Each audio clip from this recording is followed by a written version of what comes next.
প্রত্যাহার করা হবে রাষ্ট্রপতি শাহাবুদ্দিন চুপ্পুকে, নাহিদ ইসলামের বিস্ফোরক মন্তব্য। বাংলাদেশের রাজনৈতিক অঙ্গনে নতুন করে আলোচনার জন্ম দিয়েছে সাবেক রাষ্ট্রপতি মোহাম্মদ শাহাবুদ্দিনের পদত্যাগ এবং বঙ্গভবন ত্যাগের ঘটনা। রাষ্ট্রপতির দায়িত্ব ছাড়ার মাত্র 2 দিন পরই তিনি সরকারি বাসভবন বঙ্গভবন ছেড়ে রাজধানীর গুলশানে অবস্থিত নিজ বাসভবন গ্রিন ভিলার উদ্দেশ্যে রওনা হয়েছেন। অন্যদিকে এই ঘটনাকে কেন্দ্র করে তীব্র প্রতিক্রিয়া জানিয়েছেন জাতীয় নাগরিক পার্টির আহ্বায়ক নাহিদ ইসলাম। রোববার 26 জুলাই দুপুর 2টা 25 মিনিটে মোহাম্মদ শাহাবুদ্দিন বঙ্গভবন ত্যাগ করেন। এর আগে 24 জুলাই তিনি রাষ্ট্রপতির পদ থেকে আনুষ্ঠানিকভাবে পদত্যাগ করেন। সংবিধান অনুযায়ী 5 বছরের জন্য রাষ্ট্রপতি হিসেবে দায়িত্ব পাওয়ার কথা থাকলেও তিনি প্রায় 3 বছর 3 মাস দায়িত্ব পালন করেন।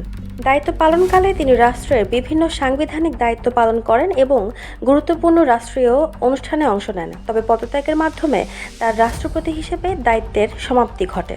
পরে জাতীয় সংসদের স্পিকার হাফিজ উদ্দিন আহমেদকে ভারপ্রাপ্ত রাষ্ট্রপতির দায়িত্ব দেওয়ার প্রজ্ঞাপন জারি করা হয়।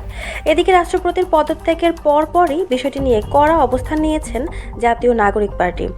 দলের আহ্বায়ক নাহিদ ইসলাম বলেছেন, শারীরিক অসুস্থতার অজুহাতে সাবেক রাষ্ট্রপতিকে কোনো ধরনের সেফ এক্সিট দেওয়া উচিত নয়। তার ভাষায়, আইনের আওতায় এনে তার বিরুদ্ধে অভিযোগগুলোর বিচার নিশ্চিত করতে হবে। শুক্রবার 24 জুলাই রাতে নেত্রকোনায় আয়োজিত দেশ গড়তে জুলাই পদযাত্রা কর্মসূচিতে বক্তব্য দিতে গিয়ে নাহিদ ইসলাম বলেছেন, রাষ্ট্রপতির পদত্যাগকে শারীরিক অবস্থার সঙ্গে যুক্ত করে যেভাবে উপস্থাপন করা হচ্ছে তার পেছনে রাজনৈতিক বাস্তবতা রয়েছে বলে তার ধারণা।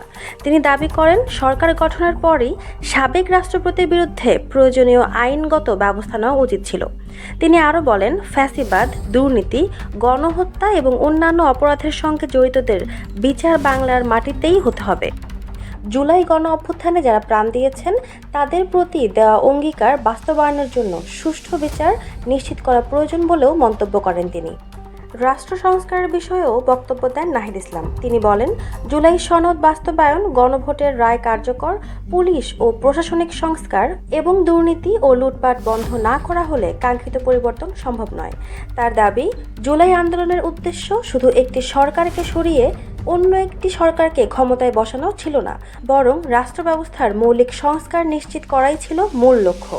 বিএনপির সমালোচনা করে তিনি বলেন, নির্বাচনের আগে রাষ্ট্রের সংস্কার ও গণভোটের রায় বাস্তবায়নের প্রতিশ্রুতি দেওয়া হলেও ক্ষমতায় এসে তারা সেই অবস্থান থেকে সরে যাচ্ছে। এনসিপি সংসদের পাশাপাশি রাজপথেও জুলাই সনদ বাস্তবায়নের দাবিতে আন্দোলন চালিয়ে যাবে বলেও দাবি জানান তিনি। নেত্রকোনা জেলা এনসিপির আহ্বায়ক ইঞ্জিনিয়ার ইফতেখার শামীমের সভাপতিত্বে আয়োজিত ওই অনুষ্ঠানে দলের মুখ্য সংগঠন সার্জিস আলম সহ কেন্দ্রীয় ও স্থানীয় নেতারা উপস্থিত ছিলেন। একই অনুষ্ঠানে কেন্দ্রীয় সংগঠক প্রীতম সোহাগকে আসন্ন স্থানীয় সরকার নির্বাচনে নেত্রকোনা পৌরসভার মেয়র পদে এনসিপির প্রার্থী হিসেবেও ঘোষণা করা হয়। সব মিলিয়ে সাবেক রাষ্ট্রপতি মোহাম্মদ শাহাবুদ্দিনের পদত্যাগ এবং বঙ্গভবন ত্যাগের ঘটনাকে ঘিরে দেশের রাজনৈতিক অঙ্গনে নতুন বিতর্ক ও আলোচনা শুরু হয়েছে। একদিকে দায়িত্ব ছেড়ে তিনি সরকারি বাসভবন ছেড়েছেন, অন্যদিকে তাকে ঘিরে আইনগত ব্যবস্থা ও বিচারের দাবিতে রাজনৈতিক বক্তব্য আরও জোরালো হচ্ছে। এখন দেখার বিষয়, এই বিষয়ে সরকার বা সংশ্লিষ্ট কর্তৃপক্ষ ভবিষ্যতে কী পদক্ষেপ নেয়।